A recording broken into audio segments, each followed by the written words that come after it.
Here's a quick update on what I did to the Javron Cub building here at AirTech Coatings. Moving on back toward the interior, I used the typical carbon fiber floorboard that everybody uses, and I do have extended baggage. Like I've said before, this is not going to be built a purpose-built STOL airplane. I don't want a good usable plane, but I'm trying to build it as light as possible. A couple things I did. I used the side panels that Randy Applin at Carbon Concepts in Alaska puts out.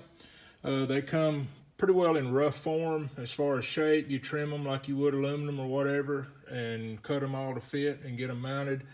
They're around 2/3 of what 020 aluminum.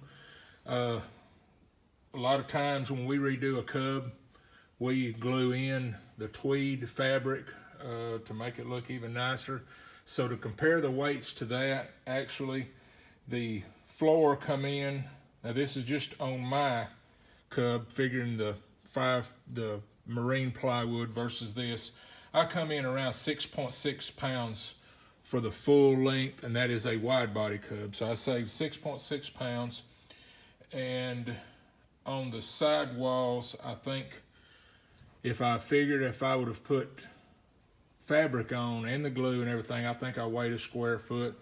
I come in at like 7 savings. So, you know, close to 14 pounds total on the interior. And that's for a wide body. Just now starting to move back. I did this interior some time back and getting back on track with what I'm doing. One other deal here, I don't have the weight savings, but what I did was, I'm not sure what the modification is, but when you lower the baggage compartment all the way down onto the floor, I had Jay do the tabs right on the bottom longerons, and then we just tuck the cables down in under that little triangle area.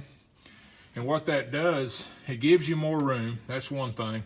But another thing, normally on a extended baggage, you've got this 1x1 angle all the way around that floor sits in. By going down, you save the weight of that angle all around, and your floorboard, that's usually the height of the back of the seat, has got a cross structure in it, and that's removed. That, you know, has the one down on the floor.